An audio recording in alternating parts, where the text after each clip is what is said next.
ce geste de toi viendra mon secours. Viens semer dans mon âme le grain de l'amour.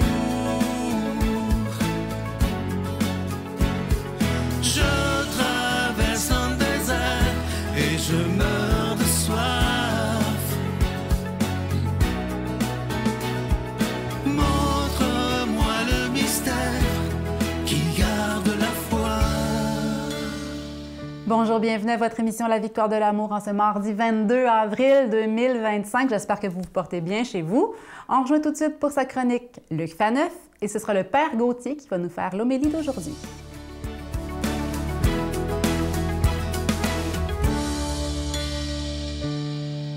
Bonjour, merci de votre belle fidélité. Je me pose tout le temps des questions et vous aussi probablement. Et aujourd'hui, encore une fois, vous savez comment je les aime, redoutables. Qu'est-ce que le bonheur? C'est gros, ça. Ou plutôt, à quel genre de bonheur les chrétiens peuvent-ils prétendre sur Terre? Bien, vous savez comme moi, notre époque est vraiment semble obsédée par la question du bonheur. Tout le monde, ça semble être tellement important. Il faut être heureux, il faut être heureux, il faut être heureux. Je veux dire, si on n'est pas heureux, la vie n'a plus aucun sens. Mais souvent, on réalise que la conception du bonheur qui est comme sous-entendue par cette quête effrénée, c'est que le bonheur, ça se réduit à la question des plaisirs. Et puis, on voit que, voilà, quand on creuse un petit peu la question d'un point de vue philosophique et le reste, je vous passe les détails, on voit que la question du bonheur est quand même pas mal plus large et dépasse largement la question des bonheurs. Excusez-moi, la question des plaisirs. Vous savez, les premiers qui ont beaucoup réfléchi, puis là, vous ne serez pas surpris peut-être si vous avez fait un peu de philosophie, à la question du bonheur, ce sont les Grecs. Il y a plusieurs conceptions du bonheur chez eux. Pour eux, par exemple, l'épicurisme. Le bonheur, ça serait comme l'absence de souffrance et la satisfaction des désirs nécessaires. Puis là, on viserait ce qu'on appelle, c'est un gros mot, l'ataraxie, une genre de sérénité, de paix intérieure. Pour Socrate, Aristote, la grande école, le bonheur, c'est l'exercice de la vertu, des belles qualités morales. Puis le fait d'être un homme, une femme bon et bonne, ben voilà, ça procure du plaisir, puis ça nous rend heureux. En voulez-vous une autre? Bien évidemment, pour les hédonistes, qui sont très répandus aujourd'hui, la recherche du bonheur, c'est la recherche du plaisir. Et puis, pourquoi pas, une petite dernière, les stoïcistes, le stoïcisme qui dit que le bonheur, c'est d'accepter la souffrance, mais surtout de maîtriser les désirs pour s'éviter les souffrances. On s'approche un petit peu du bouddhisme. Alors, on peut se poser une question. Est-ce qu'il y a une pensée chrétienne concernant le bonheur, pour atteindre le bonheur? Oui, oui et oui. Alors, comment est-ce que Jésus a enseigné à être heureux? Est-ce que Jésus nous a donné une recette qui pouvait nous prémunir, nous éviter toute souffrance physique, psychologique, toute souffrance relationnelle dont on ne serait pas les premiers responsables? À cette grande question, la réponse est non. Jésus, d'abord lui-même, a souffert, a vu ses disciples souffrir. Ils avaient toutes sortes de problèmes. Je pense à son ami Lazare, qui avait un gros problème de santé et tout le reste. Jésus l'a pas, guéri instantanément. Donc, Jésus n'a pas, enseigné. Il n'est pas venu sur la terre pour éradiquer toute souffrance et tout problème. Alors, on peut se poser la question, est-ce que Jésus a enseigné à être heureux ou pas? Puisque, on vient de le dire, Jésus n'a pas enlevé toutes les souffrances morales, physiques et spirituelles qu'on peut vivre. Jésus a enseigné non pas, à les nier. Non, il n'y en a pas de souffrance, il n'y en a pas de problème. Jésus a accepté, Jésus a enseigné à les accepter. Comment y faire face? Comment on fait pour faire face? Donc, à partir du moment où on part de la prémisse que c'est impossible. C'est impossible de se prémunir de toutes les souffrances psychologiques, mentales, physiques et tout le reste. Les vivre en enfant de Dieu. Autrement dit, les vivre en union avec Dieu. Et là, vous savez cette phrase absolument magnifique. Jésus de Nazareth n'est pas venu abolir la souffrance, il est venu la prendre et la porter sur lui. Ça, c'est un enseignement qui est extraordinaire. C'est qu'au fond, à travers la vie de Jésus de Nazareth, et nous, dans notre vie chrétienne, notre union à lui, qu'est-ce qu'on fait? On accepte la souffrance comme Jésus l'a accepté. Et on reconnaît, et c'est là le grand mystère, qu'il y a une valeur spirituelle infinie à la souffrance pour notre conversion et la conversion de nos proches. Donc oui, avec Jésus, on peut être heureux. C'est l'union à Dieu en acceptant tout ce que le Père nous donne.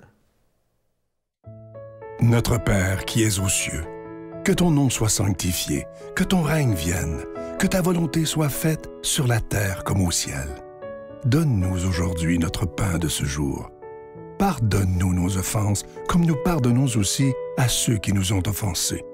Et ne nous laisse pas entrer en tentation, mais délivre-nous du mal, car c'est à toi qu'appartiennent le règne, la puissance et la gloire pour les siècles des siècles. Amen. La Victoire de l'amour vous invite à célébrer 30 ans d'amour au Centre Vidéotron de Québec, le 24 mai 2025, de 13h à 17h. Avec Mélissa Bédard, Patrick Normand, Nathalie Laure, Guylaine Tanguay et la présence exceptionnelle de Michel Thor. Témoignages et conférences avec Sœur Angèle, Dominique Bertrand, David Bernard, Christine Michaud, Martin Larocque, Claire Jacques, Victor et l'équipe de la Victoire de l'amour. Billets en vente maintenant sur lavictoiredelamour.org. Encore une fois, je vous présente ce magnifique cadeau du mois d'avril. Il s'agit du symbole de la victoire de l'amour. Vous le voyez à l'écran présentement, qui est en acier inoxydable. Ça vient avec la chaîne qui est en acier inoxydable également. Ça ne ternira pas.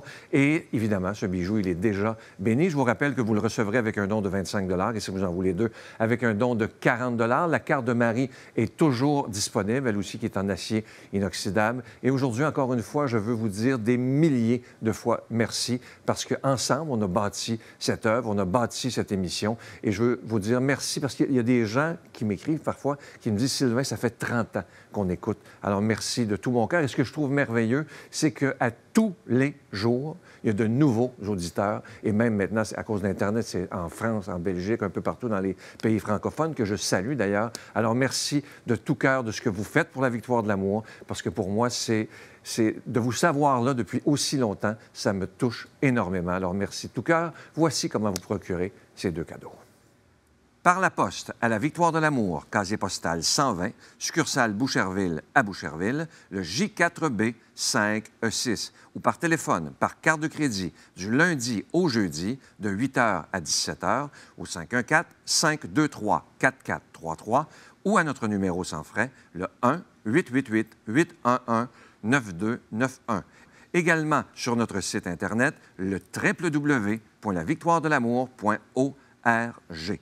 Avec votre don, vous recevrez aussi un reçu pour fin d'impôt. Merci de donner des mains à la Providence. Merci d'investir dans votre foi.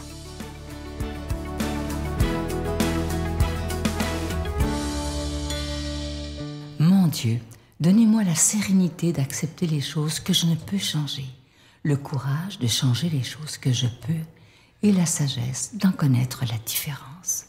Amen.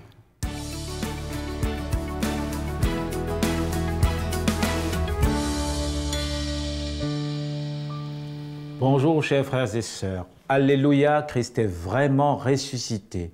Et nous sommes à l'octave de Pâques et nous sommes dans cette joie de la résurrection. Et dans cette résurrection, nous avons, n'est-ce pas, l'apôtre de la résurrection, aujourd'hui dans l'Évangile. Et l'Évangile que nous lisons, c'est l'Évangile selon Saint Jean, au chapitre 20, n'est-ce pas, verset 11 jusqu'au verset 18, avec Marie-Madeleine, extraordinaire. Marie-Madeleine qui arrive au premier tombeau. Mais rappelons-nous, Marie-Madeleine, elle n'est pas simple dans la parole de Dieu. C'est une prostituée qui avait 7 démons et Jésus qui la guérit et qui la sauve. Et depuis ce temps, elle suit Jésus. Tellement pendant la Passion, elle va pleurer. Ce qui a même donné cette expression en français, n'est-ce pas, tu pleures comme une Madeleine. Parce que tellement elle pleurait qu'elle était décousue, en fait, dans le thème le plus simple. Et là, elle apparaît le matin à la résurrection, elle voit son Seigneur ressuscité. Elle le confond au jardinier. Jésus lui dit « Marie ». Et elle lui dit « Rabboni ». Magnifique texte. Et on voit la délicatesse de notre Seigneur Jésus-Christ. Le phénomène de la résurrection, frères et sœurs, il est longtemps tergiversé. Les scientifiques et les théologiens ont longtemps réfléchi. Et saint Paul nous dira « Si le Christ n'est pas ressuscité, vaine est notre foi ». J'aimerais vous poser une question. Imaginez un seul instant. Si le Christ n'est pas ressuscité, qu'est-ce que ça change dans votre vie? Si vous me dites rien, aïe, aïe, aïe, aïe, aïe, ça veut dire qu'on a un méchant problème dans notre foi. Parce que la résurrection vient tout changer, frères et sœurs. La résurrection vient me dire que la mort ne sera pas dernière. La résurrection vient me dire que dans ma vie, n'est-ce pas, la brisure ne sera pas dernière. La résurrection vient me dire que dans mon couple, la séparation ne sera pas dernière. Parce que Dieu, à partir de la résurrection, nous fait comprendre qu'il a cette puissance extraordinaire de tout changer, cette puissance extraordinaire de tout faire pour que nous devenions meilleurs. Mais arrêtons-nous un peu sur Marie-Madeleine et sur la fin de l'Évangile. Nous voyons que Marie-Madeleine, Dieu l'a changée. Jésus l'a changée. Jésus l'a pris avec lui et elle était changée. Cette femme qui pleurait est devenue le symbole de la résurrection. Elle est partie dire aux apôtres, le Seigneur est ressuscité. Mettez-vous un peu dans la scène. Les apôtres sont enfermés au cénacle, ils ont peur. Et Marie-Madeleine arrive leur dire, écoutez, j'ai vu le Seigneur ressuscité. Quel courage, je suis sûr que si moi j'étais parmi les 12 apôtres, j'allais d'abord commencer à rire et lui dire, écoute Marie, c'est bon là. Est-ce là, hier, là, on te voyait pleurer de tout ton corps. C'est sûr que tu as un problème psychique ou psychologique, il faut consulter, quoi. Ça ne va pas, tu es dans les hallucinations. On l'a vu mourir. Mais ce qui est beau, c'est que les apôtres, Jean et Pierre se lèvent pour partir. Le premier enseignement, frères et sœurs, c'est la délicatesse de notre Seigneur. Dieu vient nous retrouver pour nous manifester sa résurrection dans les endroits où nous ne croyons pas, où nous ne cherchons pas. Mais il nous demande une chose, frères et sœurs, c'est de chercher. C'est de chercher. Comme Marie-Madeleine, de le chercher. Alors la question après la résurrection, c'est où cherches-tu ton Seigneur? Où est-ce que tu cherches ton Dieu? Où est-ce que tu passes ton temps à le trouver? Parce que si tu cherches Dieu, lui-même va se révéler à toi. Et nous connaissons multitude d'histoires où des hommes intellectuels ou des athées ont cherché si Dieu existait et Dieu est venu à leur rencontre. Mais le deuxième enseignement est si beau, frères et sœurs. Parce qu'après, il dit à Marie, ne me touche pas, ne me retiens pas, laisse-moi monter vers mon Père et votre Père. Extraordinaire. Alors après la résurrection de Jésus, il nous fait passer du rang de serviteur à fils bien-aimé de Dieu. Rappelez-vous dans l'évangile de Saint Jean, il commence par dire, n'est-ce pas, je suis le maître et vous êtes les serviteurs. Jean chapitre 14, il fait de nous un bon. Je ne vous appelle plus serviteur, mais je vous appelle ami. Après la résurrection, nous ne sommes plus simplement des serviteurs, des amis, mais nous devenons des fils et filles bien-aimés du Père. Parce que Jésus, il annonce de manière extraordinaire en disant à Marie-Madeleine, je vais vers mon Père qui est votre Père. La résurrection du Seigneur Jésus-Christ vient tout changer dans nos vies, frères et sœurs. Nous ne sommes plus simplement des serviteurs. Nous devenons co-héritiers avec le Christ. Et nous comprenons maintenant pourquoi Saint Paul peut dire « Dieu nous a prédestinés à être pour lui des fils et des filles adoptifs dans le Christ. » C'est-à-dire, par la résurrection du Seigneur, vous et moi, nous vivons dès à présent de la royauté du Christ. Alors que le Seigneur ressuscité vous bénisse, vous protège et vous garde.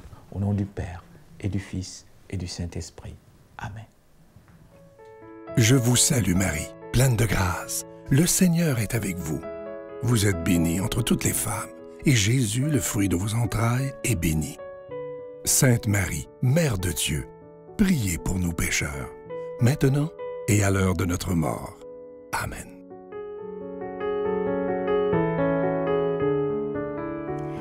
J'espère que vous avez passé le week-end dernier un beau week-end de Pâques. J'espère que la joie de Pâques se poursuit dans vos cœurs parce que, en théorie, le jour du dimanche de Pâques dure 8 jours. On appelle ça l'octave de Pâques.